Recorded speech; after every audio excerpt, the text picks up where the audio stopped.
Konflik memanas yang melanda di semenanjung Korea belum terlihat adanya tanda-tanda akan berakhir. Situasi ketegangan ini diperparah dengan diledakkannya fasilitas kantor penghubung antara Korea pada Selasa 16 Juni 2020. Fasilitas kantor Kaesong hancur lebur tepat sebelum jam 3 malam. Padahal kita tahu bahwa fasilitas Kaesong tersebut dibuka oleh kedua belah pihak pada tahun 2018 sebagai kedutaan de facto meski dengan tidak adanya ikatan diplomatik yang resmi. Tak hanya itu, Korea Utara juga mengancam akan memindahkan pasukan militer ke zona demilitarisasi. Secara tragis, tindakan Korea Utara ini meningkatkan ketegangan militer di semenanjung Korea ketika rejim bersenjata nuklir itu tengah meminta konsepsi dari Seoul dan Washington. Kalau kita kembali ingin melihat sejarah perang Korea, yaitu dimulai pada tanggal 25 Juni 1950 dan berakhir pada tanggal 27 Juli 1953. Perang ini diawali ketika tentara Korea Utara secara mengejutkan melakukan serangan pada hari Minggu tanggal 25 Juni 1950. Permasalahan utama perang dua negara saudara tersebut adalah tidak adanya titik temu antara Uni Soviet dengan Amerika Serikat mengenai masa depan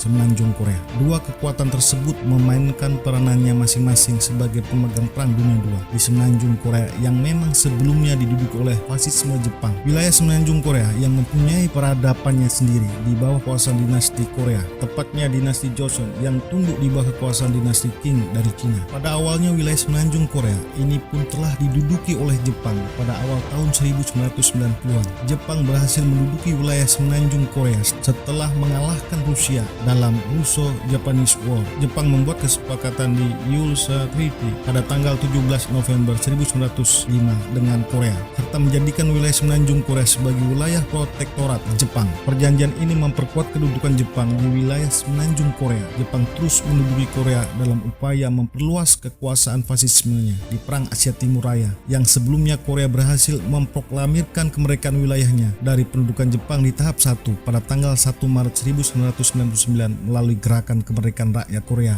Bersatu. Korea di periode tersebut telah memiliki kesadaran nasionalisme untuk mengusir penjajah Jepang yang telah melakukan okupasi di wilayah semenanjung Korea selama 10 tahun. Meskipun gerakan nasionalis dapat dipatahkan oleh Jepang dan gagal menjadi gerakan kemerdekaan, namun tanggal tersebut tetap diperingati sebagai titik tolak kesadaran nasionalisme Korea oleh bangsa Korea sendiri. Para pejuang Korea tersebut berusaha mendirikan pemerintahan profesional Korea yang dibentuk untuk melakukan tindakan reaksioner terhadap Jepang. Pemerintah profesional Korea dibentuk oleh para pemimpin nasionalis dan membawa isu kemerdekaan Korea ke wilayah Cina dan mendeklarasikan pembentukan pemerintahan tersebut di Shanghai pada bulan April 1919.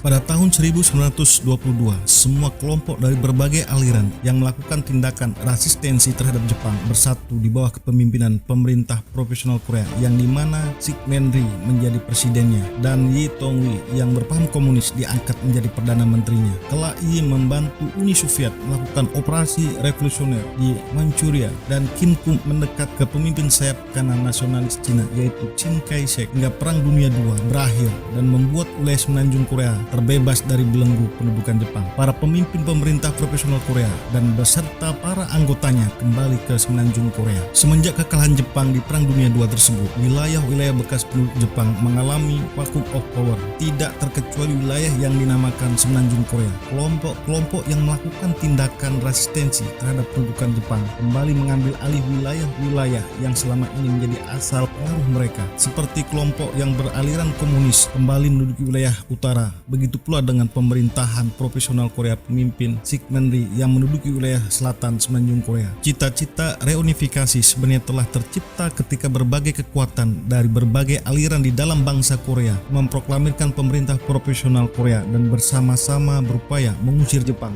dari wilayah semenanjung Korea. Namun semua hal tersebut sirna ketika para kekuatan asing pemegang Perang Dunia II melakukan intervensi dan mengambil jatah wilayah kemenangan Perang Dunia II, termasuk wilayah semenanjung Korea, yang dimana Uni Soviet mempengaruhi wilayah utara dan Amerika Serikat mempengaruhi wilayah selatan semenanjung Korea dengan pemahaman dan ideologi ideologinya masing-masing. Korea yang dikenal dengan Korea Utara dan Republic of Korea yang dikenal dengan sebutan Korea Selatan. Pemisah kekuasaan pemerintah administrasi ini sendiri diketahui dan di bawah arahan PBB. Hal ini dilakukan karena tidak adanya titik temu antara Uni Soviet dan Amerika Serikat dalam mengimplementasikan amanat PBB terhadap wilayah Korea. Pertempuran pertama kali berlangsung ketika Korea Utara untuk pertama kalinya melakukan serangan ke wilayah Korea Selatan. Dalam serangan tersebut sangat terlihat keunggulan Korea Utara dalam berbagai lini bila dibandingkan dengan Korea Selatan. Korea Utara yang memang didukung sepenuhnya oleh pihak Uni Soviet dalam bidang persenjataan melakukan serangan dari darat dan udara. Korea Selatan terlihat tidak dapat menandingi kekuatan Korea Utara tersebut. Hal ini dikarenakan pada masa itu Korea Selatan masih belum mempunyai persenjataan dan kekuatan pertahanan yang cukup untuk menandingi kekuatan Korea Utara. Korea Selatan pada masa itu tidak sepenuhnya didukung oleh Amerika Serikat dalam berbagai hal, termasuk dalam militer dan persenjataan. Hal ini dikarenakan pada masa itu